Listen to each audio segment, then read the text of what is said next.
Buenas tardes a todos, muchas gracias por la presencia, gracias por estar siguiendo en redes. El día de hoy vamos a continuar con nuestras presentaciones de los invitados a la conferencia. El doctor, el maestro Israel Alejandro Ramírez Flores, nos va a dar la ponencia en fomento del pensamiento crítico en los tipos de la IA, encuentros y desencuentros. El maestro es licenciado y maestro en filosofía, egresado de la Facultad de Filosofía y Letras de la Universidad Nacional Autónoma de México. Es maestro de desarrollo educativo por la Universidad Nacional. Tiene 12 años de experiencia como docente de nivel medio superior de la SEP y 6 años de experiencia en el Colegio de Ciencias y Humanidades Plan del Oriente. Es autor de diversos artículos publicados en medios filosóficos, Historia, Agenda y Poética. Muchísimas gracias, Rael, por venir con nosotros el día de hoy. Y bueno, es todo tuyo. Sí, muchas gracias. Sí presentan las diapositivas. Muchas gracias, buenas tardes a todos y todas. Gracias por la invitación, es un honor estar aquí con ustedes. La siguiente, por favor.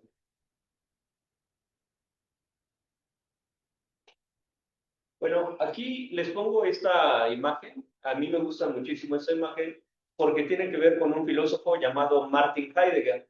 Martin Heidegger nos va a expresar 5 categorías. Pero antes de que les explique esas categorías de Heidegger, por favor, quiero que veamos esta imagen un momentito.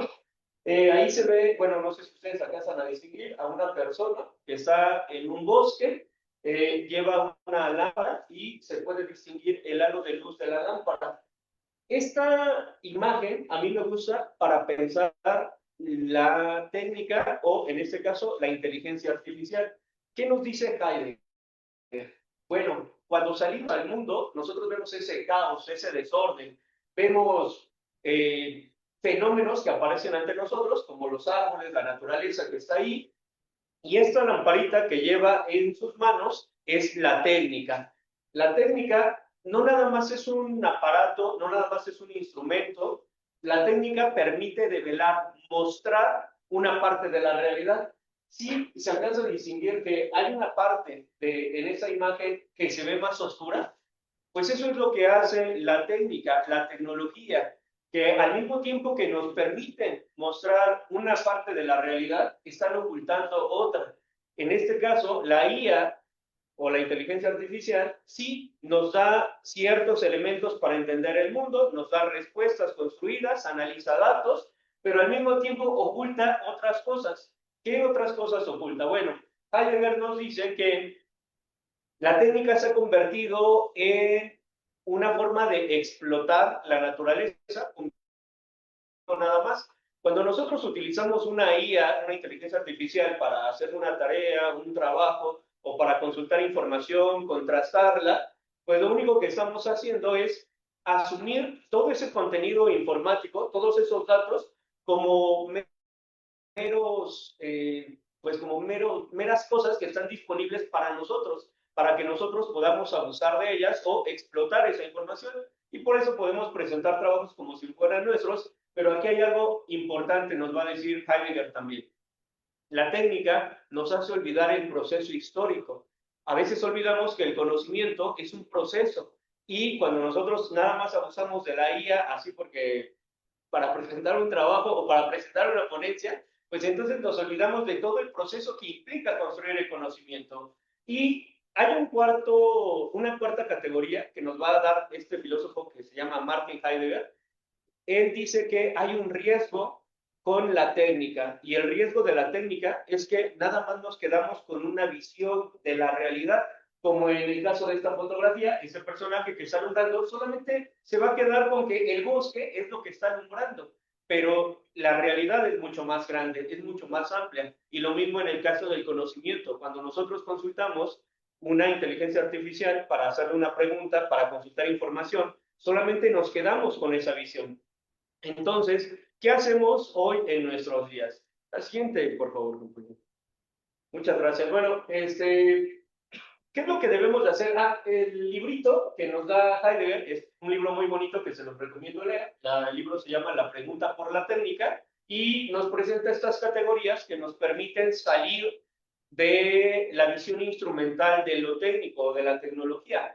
La tecnología no nada más es un medio que sirve para alcanzar determinado fin, no, sirve también para mostrar la realidad, desocultarla, nos dice la siguiente. Y bueno, ¿cuál es nuestro problema central? Hablando de inteligencia artificial.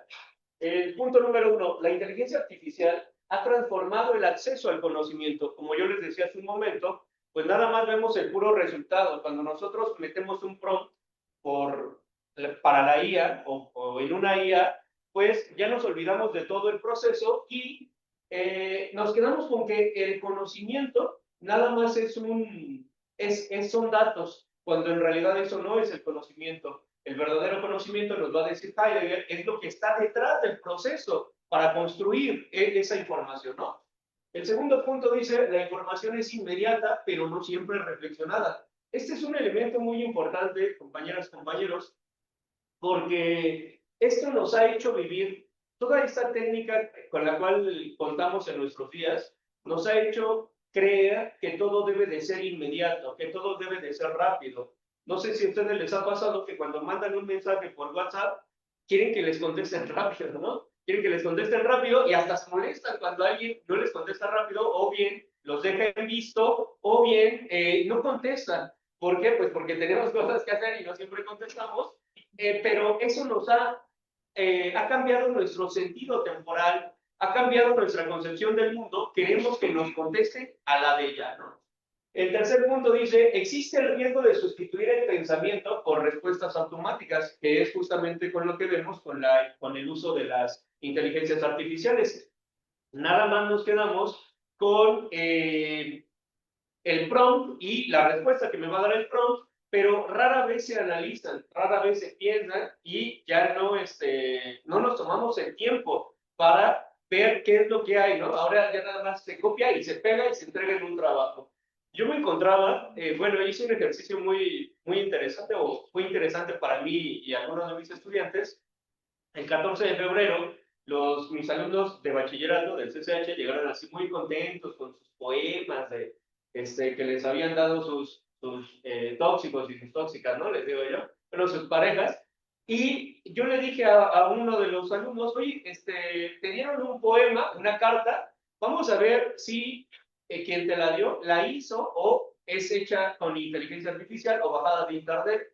Y bueno, justamente lo que sucedió es que cuando la metimos en ChatGPT y el prompt era, ¿me puedes decir de este documento qué tanto está hecho con inteligencia artificial? El ChatGPT nos dijo que era el 80% del escrito estaba hecho con inteligencia artificial. Entonces, ya ahí como que yo provoqué una ruptura amorosa porque les demostré que no es que lo quisieran, ¿no? O la quisieran, sino simplemente no hay un sentimiento de por medio, solamente queremos esa respuesta automática de yo te doy algo y yo espero recibir algo a cambio. Y lo mismo pasa con las actividades o con los trabajos escolares. Entregamos una enorme cantidad de información porque esperamos tener una buena calificación, cuando en realidad, vuelvo a insistir, ¿no? Heidegger nos dice el proceso. El cuarto punto dice que se ha generado una tensión entre la tecnología y la formación crítica. Justamente, como vivimos ya esperando una respuesta rápida o queremos recibir algo, en este caso, pues, la información que nos dan las inteligencias artificiales, y rara vez nosotros leemos o nos dedicamos a corroborar la información, pues entonces hemos puesto en riesgo el pensar crítico. ¿Qué significa eso del pensamiento crítico? Bueno, ahorita lo vamos a ver. La que sigue, por favor.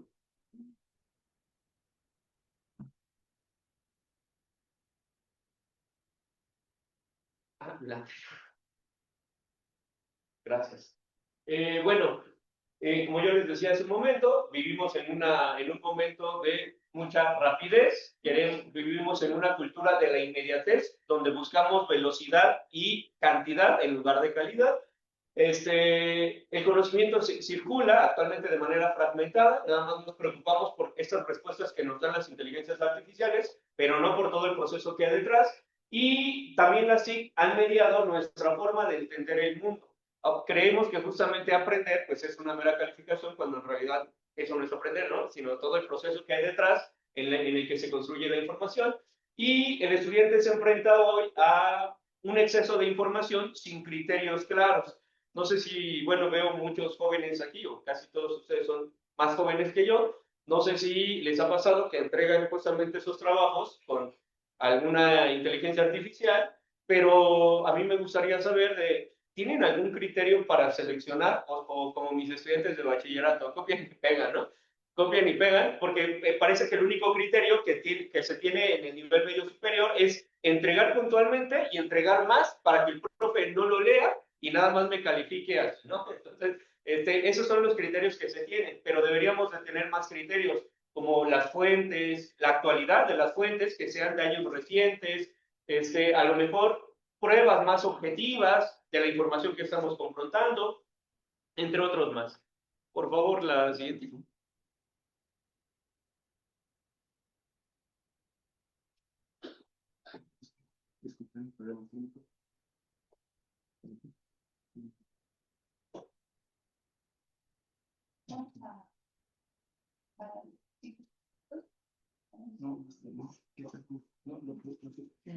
Justo es lo que dice Heidegger, ¿no?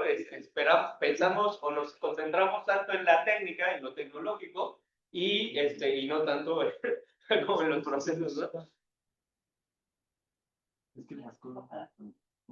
Ah, no, no hay problema.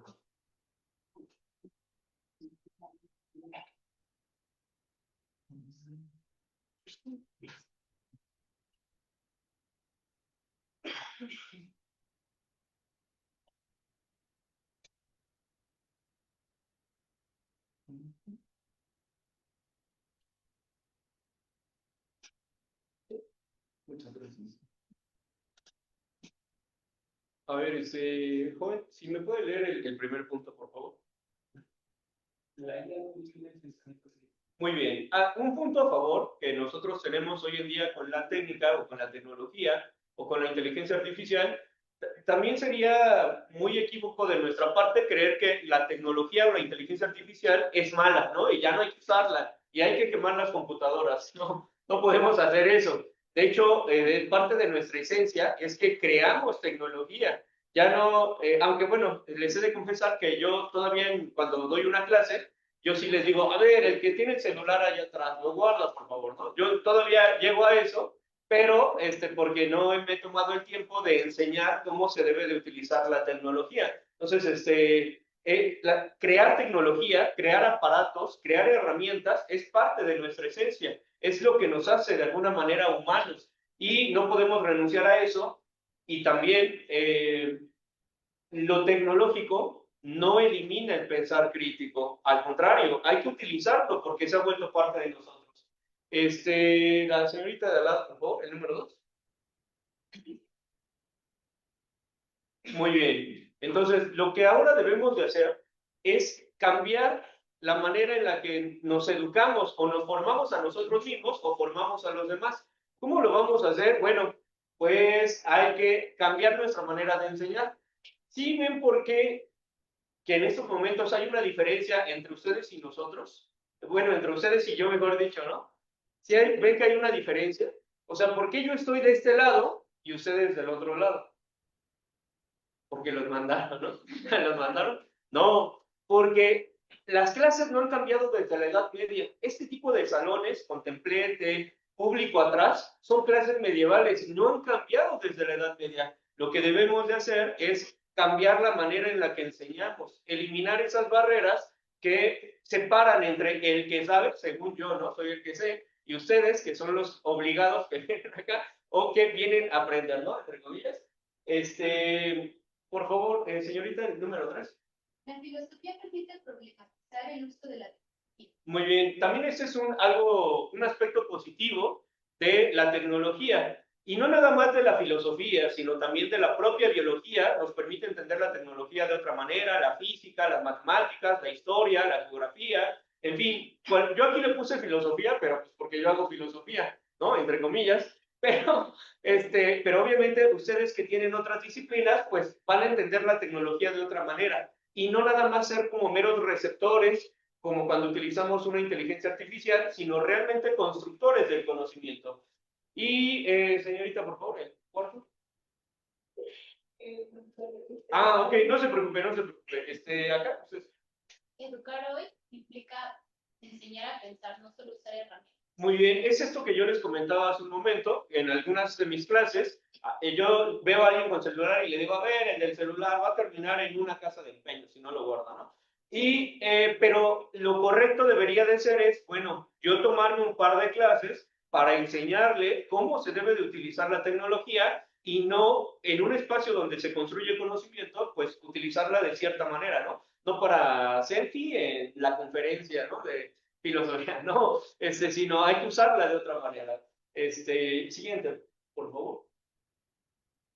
Y bueno, ya llevo hablando eso del pensamiento crítico. ¿Qué es eso del pensar crítico? Allá, señorita, por favor, si nos lees el número 1.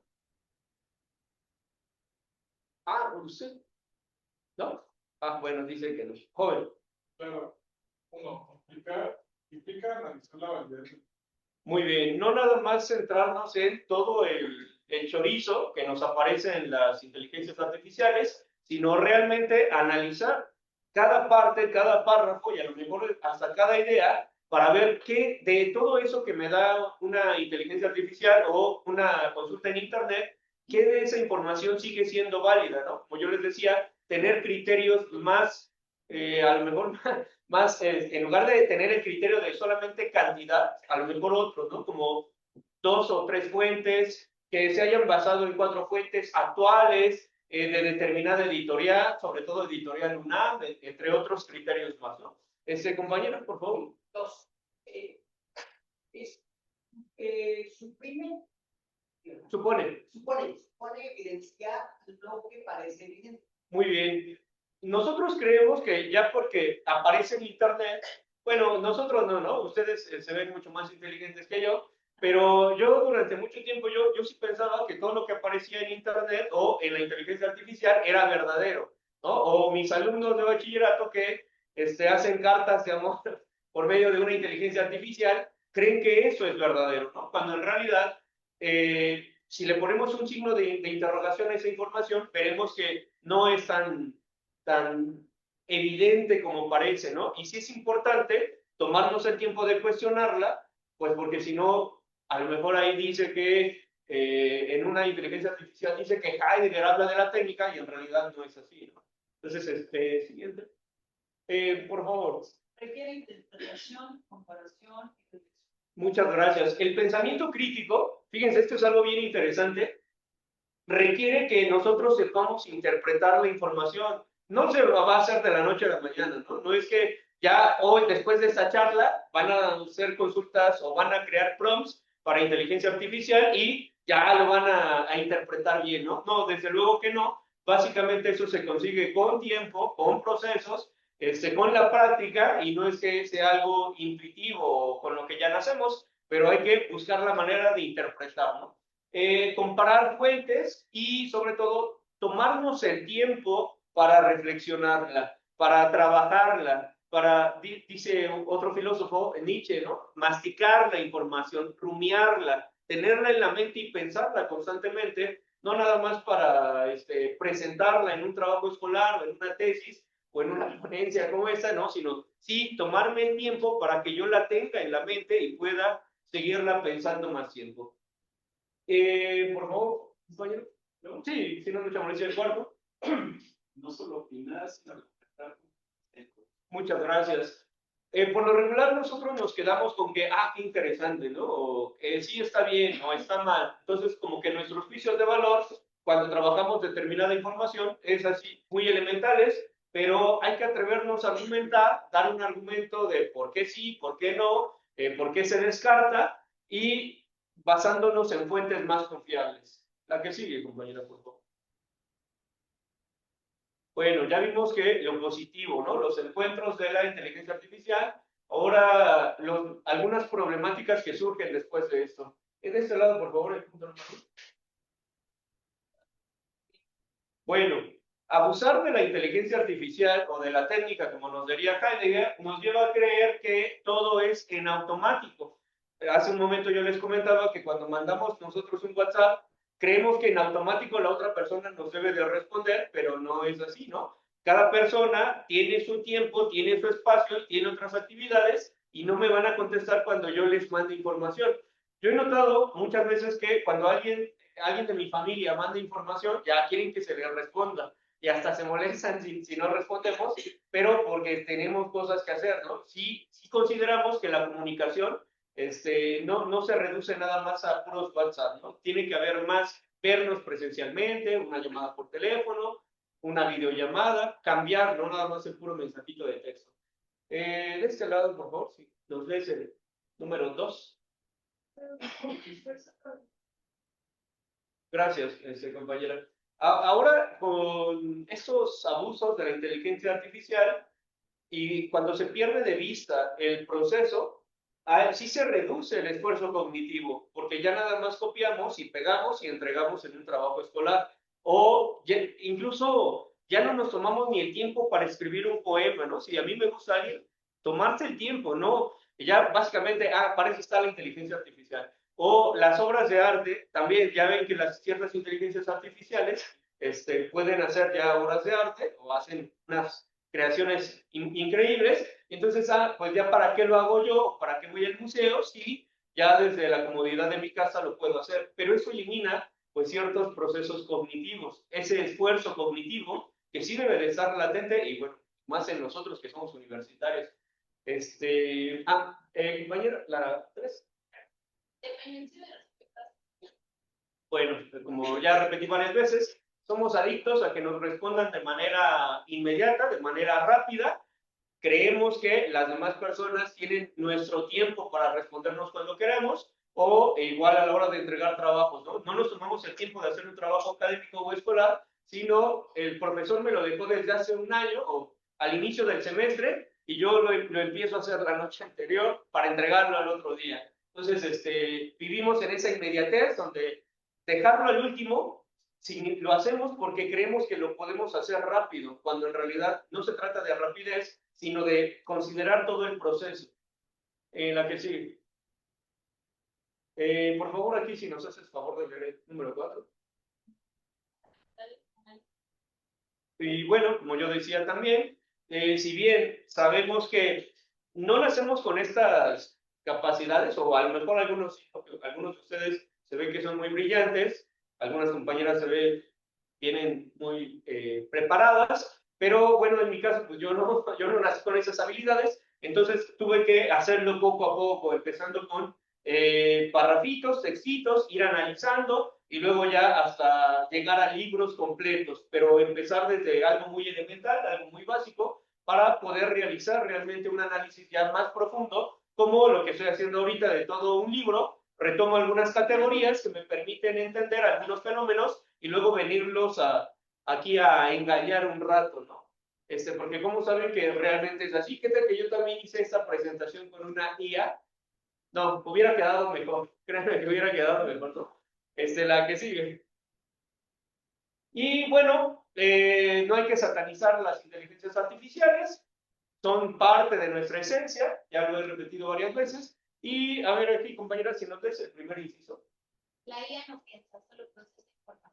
También esto hay que nosotros tenerlo claro. Si bien son procesadores nada más de datos, a lo mejor nos dan ideas para que nosotros podamos pensarlas, pero no hay que quedarnos con esa visión reducida como la imagen que les mostré al inicio, cuando ya creemos que la IA nos está dando una verdad certera, ya algo fidedigno y que no va a cambiar. No hay que ver que nada más nos está dando una visión limitada y nuestra tarea es ampliar esa visión.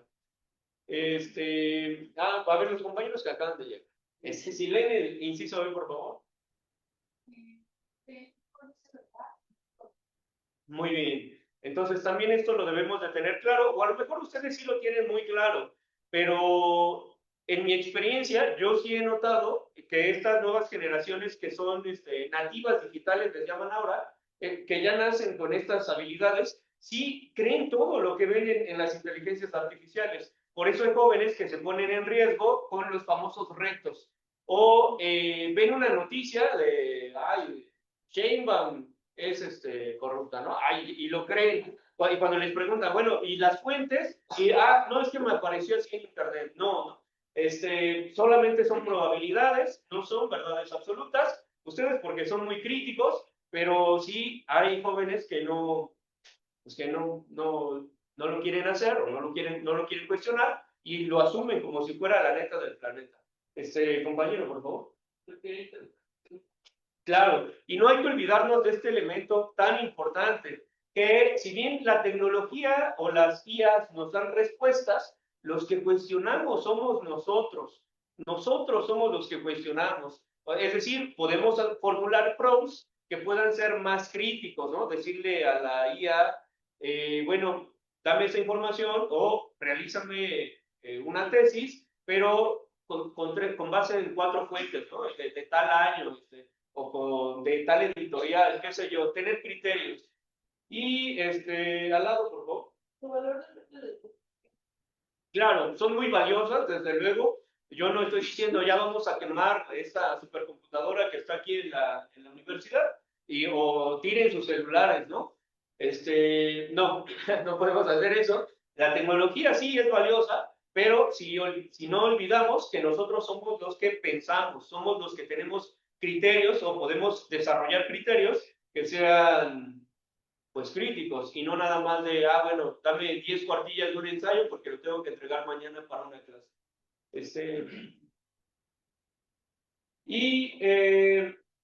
¿Cuál es la diferencia o la relación entre la educación y el pensamiento crítico? Aquí les iba a poner una imagen muy bonita, pero bueno, nada más les puse ahí unas sillas. ¿Por qué? Porque lo que debemos de hacer es cambiar nuestra forma de educarnos. Por eso ahorita los puse a leer, ¿no? Yo sé que a lo mejor eso lo hacen en sus salones, pero en lugar de que vengan a escucharme nada más, de que sea un monólogo, o sea nada más unidireccional de mí hacia ustedes, sino que ustedes también puedan participar. Entonces hay que cambiar todo el modelo educativo para incorporar las tecnologías y recuperar lo valioso que hay en ellas. Creo que nadie falta de... No, bueno, sigo trabajando yo. Segundo punto, deben formar sujetos capaces de interpretar la realidad. Esto es algo que debemos de hacer. Por lo regular, incluso yo también como docente caigo a veces en eso, de que veo que cierto contenido es muy difícil. Por ejemplo, este texto de Heidegger, no se los voy a dejar a mis alumnos de bachillerato. Es muy difícil. Entonces, ¿qué es lo más fácil? Darles choro, ¿no? Chorizo, de anoten este dato, cópienlo y hasta ahí se queda. Porque en mi poca capacidad para expresar algo o para comunicar algo, para mí sería más fácil que repita el alumno. Y entonces ahí ya es un tache para el docente. El docente tiene que generar procesos donde el estudiante pueda involucrarse, pero de manera autónoma, de manera libre y por supuesto con gusto. No nada más de, bueno, a ver, saquen sus libretas porque ahí les va la verdad del planeta. No, hay que cambiarlo. El aprendizaje debe ser activo, no pasivo, no nada más ser receptores, como a lo mejor en este momento que me están escuchando, sino que también ustedes puedan desmentirme, decir, oye, ahí te equivocaste. Yo creo que estás loco, ¿no? No debes de, hay que prohibirle la entrada al ponente. Entonces, no, hay que cambiar ese modelo, salir de esta pasividad en la que estamos y que los estudiantes o los jóvenes, las nuevas generaciones como ustedes, sean más activas. Y el aula debe ser algo que no debemos de olvidar. El aula debe ser un espacio de diálogo y cuestionamiento con sentido ético. Desafortunadamente, también a mí me tocó como estudiante vivir cierta violencia epistémica, que a lo mejor digan, ay, a ver ese que nunca presta atención, ¿no?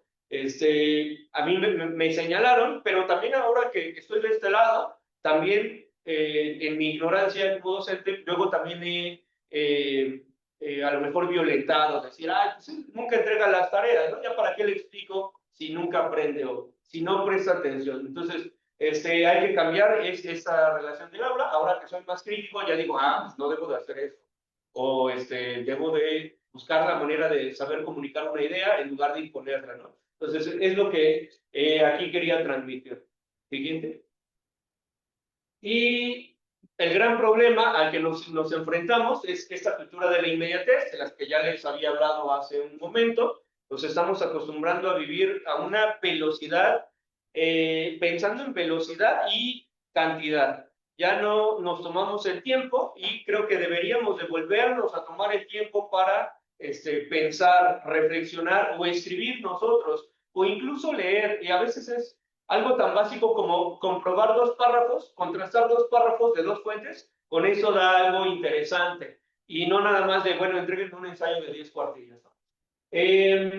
No hay que consumir datos sin analizarlos, es importante el análisis para desarrollar esas habilidades interpretativas, no nada más de repetir porque sí. También desarrollar esa capacidad de atención, algo con lo que me enfrento como docente en medio superior, es que la atención que tienen los jóvenes es muy poca, 15 minutos a lo mucho, ¿no? Bueno, ahorita ustedes ya aguantaron un buen, pero por lo regular los jóvenes o los más pequeños todavía, muchachos de secundaria o adolescentes de secundaria o primaria, básicamente 10 minutos se prestan atención y eso ya con mucho esfuerzo, si no hay que desarrollar esa cultura de la atención, saber prestar atención, no distraerse, prestar la atención al contenido para empezarlo a trabajar y cada disciplina debe de buscar su herramienta. Si bien hace un momento yo les decía que, bueno, desde la filosofía podemos pensar la tecnología, no nada más para criticarla, cuestionarla, ver mejoras o rechazar ciertos vicios que está generando, sino ver la manera de relacionarnos también, humanizarla, nos diría ese pensador Heidegger.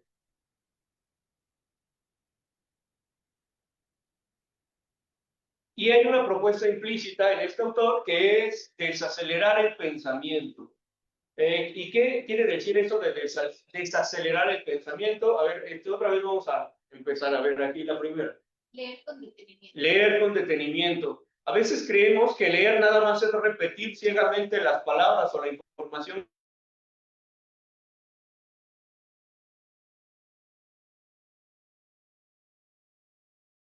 Bueno, a mí me sirvió mucho preguntarme por qué el autor puso esa palabra y no utilizó otro sinónimo.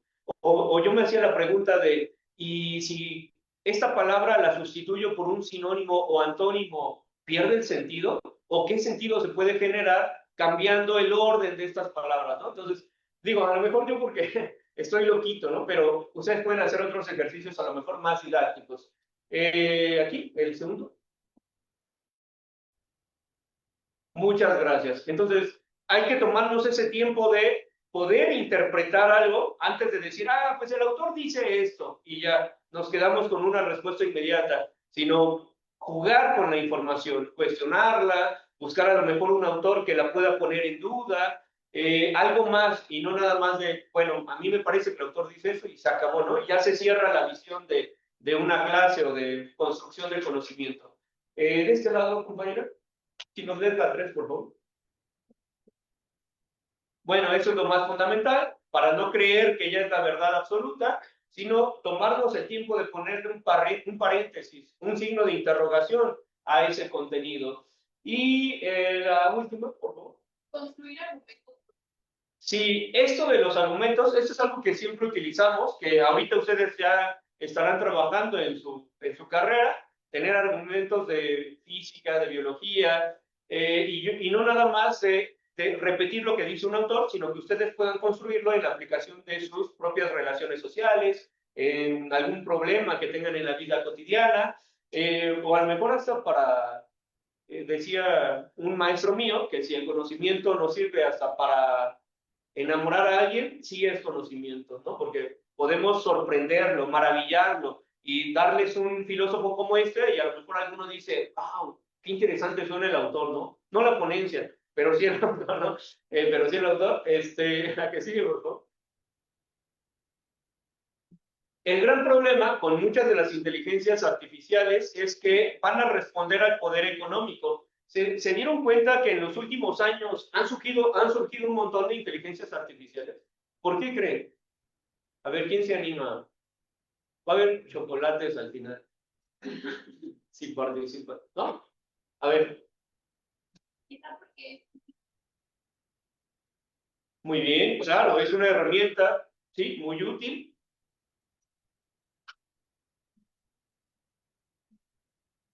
En lugar de que trabajos, pues, pueden las personas que lo hagan, y además también se pueden medir. Muy bien, exactamente. Esa es también una respuesta muy interesante, ¿no? Lo que han surgido muchas inteligencias artificiales por el dinero, por el mercado, porque hay alguien que lo va a consumir, porque puedo sustituir a las personas, porque son herramientas de nueva generación que todo el mundo puede utilizar y relativamente fáciles, ¿no? Entonces, sí, aquí hay una situación que hay un poder que es el dinero y esas inteligencias no manejan toda la información, ¿verdad? ChatGPT maneja una versión gratuita, pero ¿cuál es el problema de esa versión gratuita? Que tiene un límite en el uso de prompts, ¿no? No me da 20, a lo mejor me da 5 al día o 6 al día, y ya después me dice, bueno, hasta en 24 horas puedes seguir trabajando o puedes seguir consultando. Pero hay otro problema, ok, hay un límite en el uso, ¿qué más? Expertos que yo, son más jóvenes, son más jóvenes. La base de datos, Muy bien, el contenido de la información, las bases de datos son muy limitadas. No sé si ya sabían que la UNAM también está haciendo, ya tiene su propia IA y su base de datos, ¿cuál es en la UNAM? Esa no la consultan, esa no, PIDI-UNAM, ¿no? PIDI-UNAM y todos los repositorios y bibliotecas. Bueno, esas son sus bases de datos, pero es información también limitada, no puede tener más, la universidad no va a pagar por más información si tiene también algo que ofrecer. Entonces, bueno, ahí hay intereses particulares, también hay consumo de información mediada, hay ciertas inteligencias que tienen más publicidad. ¿No les pasa que ven un video en YouTube y de repente les aparece la publicidad de consume esta IA, ¿no? Ahora, con tu correo institucional puedes tener acceso a esta IA. Entonces, ahí hay cierto consumo de información mediada, alguien nos está manipulando, nos está orillando, aunado a que hay quien invierte, quien puede crear una inteligencia para ponerla al mercado, ¿no? Y eso nos va a dar otro elemento más. Reconocer, dice este filósofo, que la tecnología no es neutral. La tecnología no es neutral. No, la tecnología va a servir a ciertos intereses, a cierto poder, a ciertas empresas, a ciertas naciones. Entonces, la tecnología no es neutral, pero hay una solución. ¿Podemos salir de este círculo vicioso? Sí. ¿Cómo? Pues pensar críticamente. Y también hay otra inteligencia, que es la que tenemos aquí cada uno de nosotros, y esa es gratis, ¿no? Por esa no pagamos y no necesitamos conectarnos a un módem o al Wi-Fi. Usemos esto, nosotros podemos poner en jaque este sistema que parece cerrado, que nos limita, nosotros podemos romperlo, ¿no? La que sigue, compañera, por favor. Y bueno, ya casi acabamos, ya sé que ya quieren retirarse, ya casi acaba su tortura. ¿Cuál es el papel del estudiante en estos momentos, año 2026? A ver, usted, compañero. Desafortunadamente, sí, incluso con IA y con pensamiento crítico, seguimos siendo receptores, hay que cambiar desde nosotros mismos, hay que generar criterios para no nada más recibir el choro que alguien más nos da, sino que nosotros podamos cuestionarlo, ¿no? Entonces, ojalá ahorita ya va a haber muchas preguntas, ¿no? Ahorita me van a llenar de preguntas porque no son receptores. Por favor. Muy bien, en lugar de empezar a consumir, también nosotros generemos otra información. Está bien usarlas, no les digo, no las usen o los va a castigar chuchitos. No, eso no pasa, pero sí hay que ser productores también de contenido. Que sí. Por favor, compañero. Cuestionar las respuestas de ella. Muy bien, de las inteligencias artificiales. No nada más quedarnos con lo que nos dan, sino sí empezarlas a cuestionar. Comparar fuentes. Eso es lo más fundamental, eso es una habilidad que nunca debemos de perder nosotros como universitarios, siempre que digamos algo, hay que tener un respaldo, ¿no? De fuentes. ¿Dónde lo dice? ¿Quién lo dice? ¿Por qué lo dice? ¿Acaso esa persona que lo dice le conviene decir esa información en un contexto específico? ¿Gana algo esa persona, ese autor, ese ponente por decir algo así? Entonces, siguiente. Y bueno, pues también en mi caso, en el caso de algunos compañeros también que están acá, me imagino que son docentes o son docentes, profesores de aquí de la facultad. Entonces, ¿qué debemos de hacer como profesores? Lo primero, diseñar experiencias de aprendizaje reflexivo, no nada más de, como yo en mis inicios, de, a ver, saquen su libreta y anoten, Benito Juárez nació, no, sino cambiarlo de otra manera, ¿no? Que sea algo que puedan reflexionar y no nada más información que los llene para pasar una materia. Fomentar el cuestionamiento, esto es muy importante, casi nadie nos enseña a cuestionar, bueno, a lo mejor ustedes sí, ¿no? Pero en mi formación, pues también, en mi formación también, pero creo que en la secundaria, a lo mejor mi primer año de bachillerato, no conocí a alguien que bueno, no recuerdo un profesor que me enseñara a cuestionar. Creo que fue como en quinto o sexto semestre de bachillerato y obviamente el primer, segundo año de la carrera, sí nos inculcaron mucho esto de cuestionar. Tercer punto, guiar el análisis crítico. Sabemos que no nacemos con el conocimiento, hay que ser guiadores en lugar de que yo grite y, a ver, ese que no presta atención, sálgase de la clase, ¿no? Mejor guiar y decir, oye, ¿qué falló aquí? O ¿en qué estoy fallando como docente? O, ¿cómo te puede interesar más la clase? Ver la manera de que sea algo más atractivo, ¿no? Y también salir de estas herramientas clásicas del PowerPoint, ¿no? Sino hacer otras cosas que sean más interesantes. Digo, traje un PowerPoint porque ustedes ya son universitarios, pero sí ser más creativos, ¿no? La que sigue. E integrar las inteligencias artificiales a nuestras clases, justamente para cuestionar la información, comparar fuentes, hacer otro tipo de trabajos. Bueno, y ya que les di todo este chorizo, ¿cómo resolvemos el problema? Ya casi. La que sigue, compañera. Bueno, aquí hay varios elementos que son importantes. Lo primero es analizar las respuestas, no quedarnos con estas visiones hegemónicas o unívocas, problematizarlas, posiblemente digamos alguna barbaridad, pero no para eso sirve el conocimiento. O sea, equivocarse de alguna manera está bien. También el problema es que nos han enseñado que siempre debemos estar en lo correcto y no, también equivocarse está bien. Entonces, al analizarla, y yo digo a lo mejor una borrada o algo equivocado, algo errado, pues que no digan, ay, pues es que ese ponente como que no sabe, ¿no? No, digo, bueno, no sé, ya lo puedo corregir o voy a aprender con lo que construyamos, pero empezar a cuestionar esas respuestas automáticas. También detectar errores, eso sería una estrategia muy bonita. De hecho, yo ya la he aplicado en algunos exámenes. Ahora mis exámenes, por ejemplo, yo doy el examen, pregunta y respuesta. El examen consiste en que me digan en qué está mal.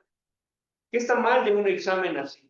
Entonces, yo lo invierto. En lugar de dar nada más la pregunta y que los alumnos me den una respuesta correcta, yo doy pregunta y respuesta y lo que la instrucción es digan por qué sí está bien y por qué sí está mal. Y eso ya implica o invita a analizar. Me imagino que ya han hecho algunos así, ¿no? Ya no es como la panacea esto que les vengo a decir. Comparar respuestas a través de fuentes, eso también es muy importante.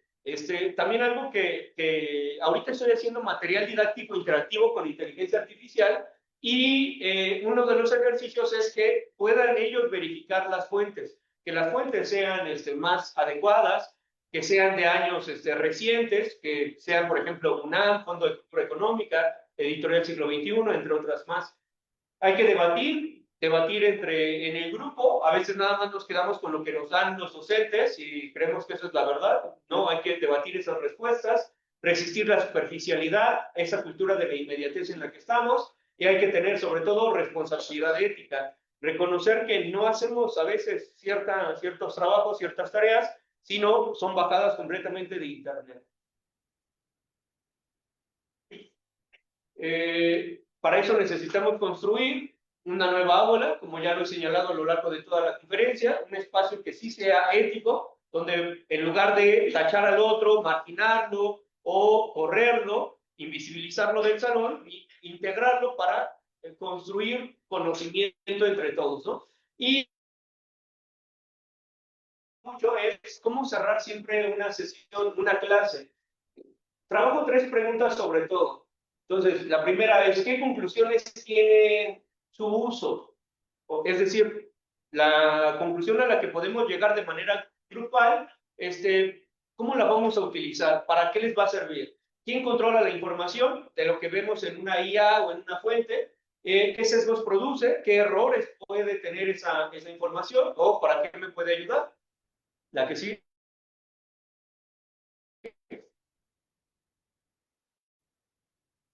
Y bueno, entonces, a ver, conclusiones. Número 1, a ver, de este lado, por favor. Muy bien. Nuestra mirada nuestra mirada de conocimiento ha cambiado con el uso de estas tecnologías emergentes y hay que volver a resignificar qué significa conocer, no quedarnos con nada más con entregar cosas o quedarnos con la simple calificación. ¿A qué sigue? Como yo decía hace rato, las inteligencias artificiales van a dar respuestas, pero nosotros somos los humanos que interrogamos. La que sigue, por favor. Cada disciplina debe de buscar la manera. Aquí yo lo hice así desde la filosofía, pero desde luego ustedes que tienen otras carreras, otras disciplinas, y además son de otra área, pues van a cuestionar lo tecnológico desde su propia trinchera, y a lo mejor eso va a enriquecer más la discusión. Por favor.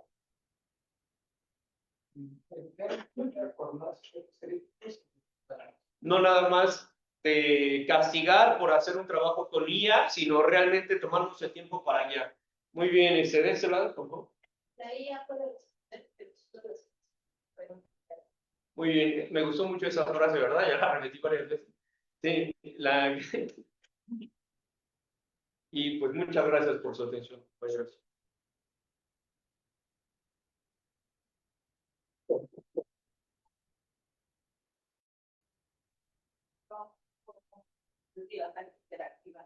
Ah,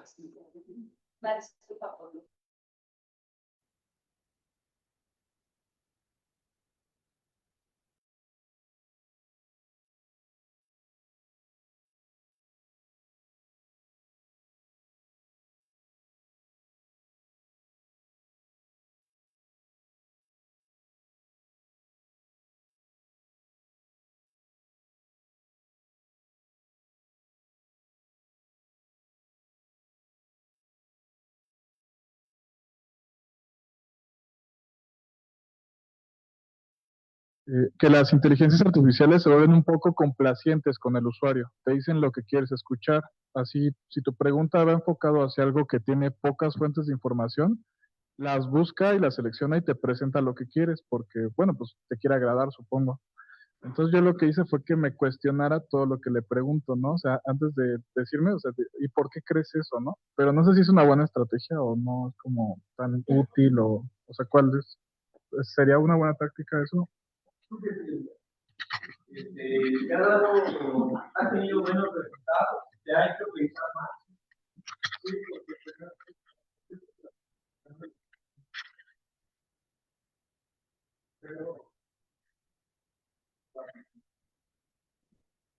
No, esto es increíble lo que nos acabas de compartir, porque si tú le dices a la inteligencia que te cuestione, de alguna manera es como hacer te lleva a pensar cuál es el origen de esta interrogante que tienes, o te lleva a cuestionarte por qué quieres saber eso o por qué te preguntas esa pregunta, ¿no? Entonces sí, me parece algo muy interesante.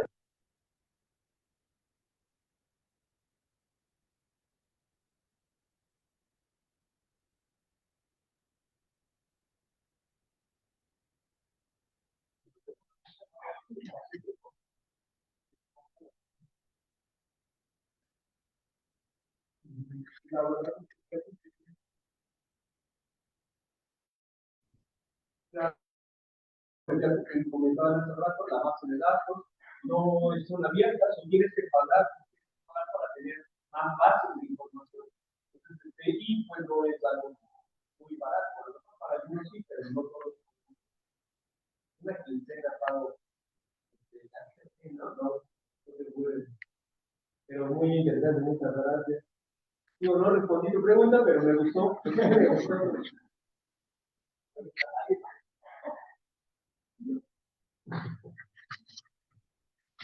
Este, Primero que nada, muchas gracias, estuvo muy interesante, pero a mí me gustaría saber cómo crees tú que podríamos utilizar la inteligencia artificial como una herramienta didáctica, como comentabas, como un elemento activo más que pasivo.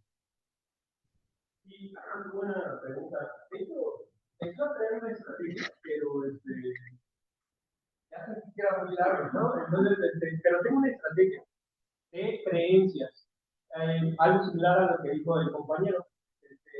En esta estrategia yo les digo a mis estudiantes que le pregunten a la IA por las profesiones de las personas que asumen diferentes géneros. Entonces es como para educación de género esta estrategia. Entonces les pregunto, en tu prompt deben de formularlo de tal manera que ustedes le pregunten a la IA qué profesiones tienen las personas que tienen un género diferente al hegemónico, ¿no? Entonces, aquí, ¿qué profesión tiene una homosexual, una lesbiana, un trans, así? Y la IA les da cierta información. Recuerdo, la primera vez que la apliqué, salía que por lo regular los transgéneros se prostituyen. Y esa es una creencia, ¿no? Porque no es cierto, ¿no? Puede haber un trans que no se prostituya o que no tenga que ver con un trabajo público de esa manera, ¿no? Y yo les di a leer un artículo de Judith Butler, que nos habla justamente sobre el género, sobre el poder y el género. Y entonces cuando los alumnos contrastaron las respuestas de la IA con lo que nos dice Butler de cómo se ha construido el género a través del poder, es decir, yo, con cierta autoridad entre comillas, digo, como te dices de esta manera o como tienes esta preferencia, te dedicas a esto, ¿no? Eres peluquero, peluquera. Y les he dicho a los, bueno, de la siguiente actividad era investigar por algún científico que tuviera un género diferente al hegemónico. Entonces, cuando ellos encuentran que alguien trans puede ser también médico, o puede ser biólogo, o puede ser físico, o puede ser filósofo o filósofa, entonces es ahí cuando se dan cuenta que esto que decía el compañero, que ChatGPT también da creencias respecto al género con cierto poder, pero ya es activo porque el alumno se la pasa investigando. No nada más se queda con este estereotipo que ya nos da ChatGPT como respuesta predeterminada, sino que se da cuenta que es construido también. Y si es construido, es pues se termina convirtiendo en prejuicio. Es decir, que, bueno, pues los homosexuales son entonces eso se vuelve prejuicio porque no es cierto. Hay alguien que a lo mejor es científico, que es biólogo, o a lo mejor sí es, tiene esa profesión y no necesariamente es por su género, ¿no? Entonces, y es ahí donde se vuelve más activo. Pero para pensar esa estrategia, la verdad es que me tardé bastante bien. Y sí es un reto para nosotros como docentes pensar en estas estrategias más activas y no nada más pasivas. ¿Algunos comentarios? Adelante.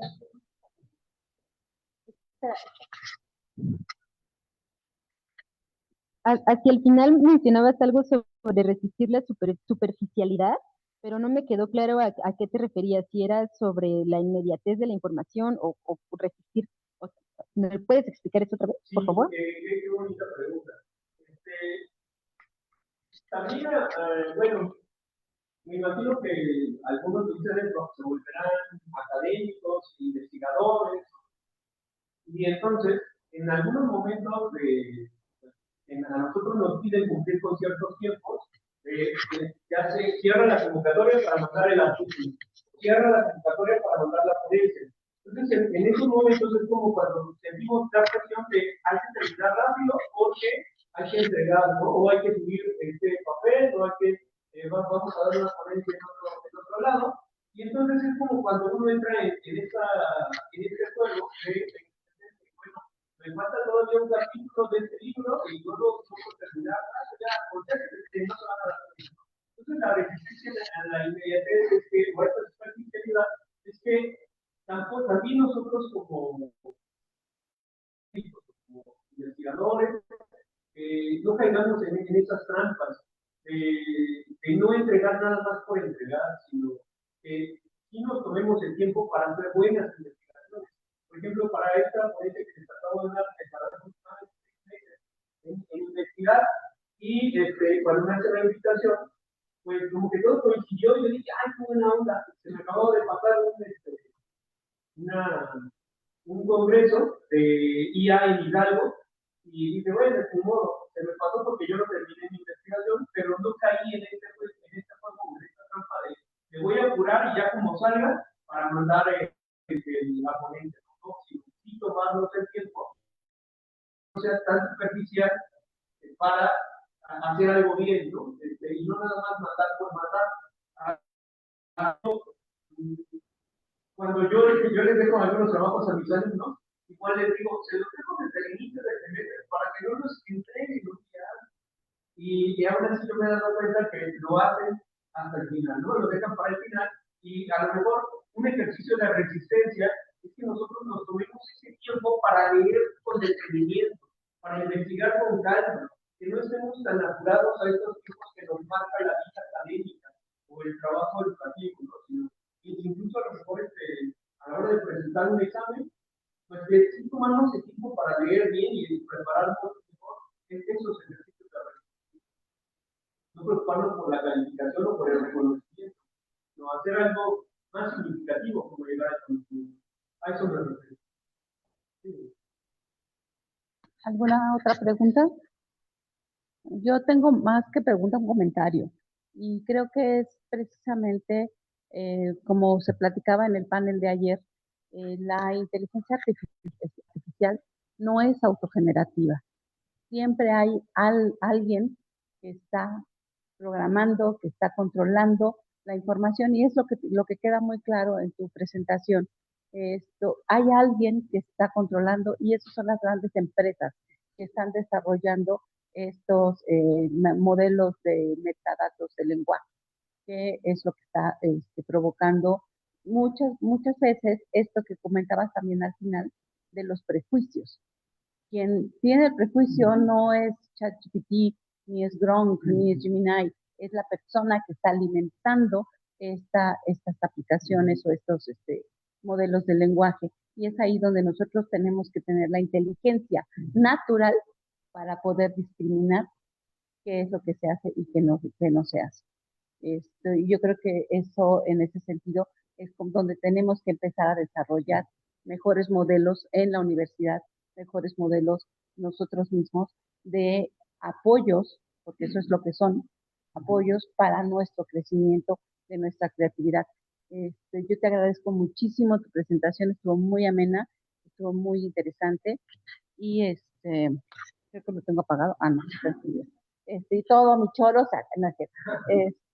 Te agradezco muchísimo, les agradezco muchísimo su presencia también y les invito a que continúen siguiendo todas las actividades que tenemos el día de mañana y el viernes. Recuerden que el viernes tenemos, además de las actividades de visitas guiadas y de las conferencias, tenemos el concurso, la premiación del concurso. Les invito a que participen, a que vengan a ver el trabajo de sus compañeros y aprender un poquito más de cómo los científicos de la Facultad de Ciencias, y me refiero a ustedes estudiantes, entienden un fenómeno que es el proceso especular, sí, que es precisamente lo que vamos a premiar en el concurso. Muchísimas gracias a todos. Te hago entrega de una constancia, que eso es obligatorio para nosotros como académicos, y te agradezco muchísimo tu participación con nosotros. Muchas gracias.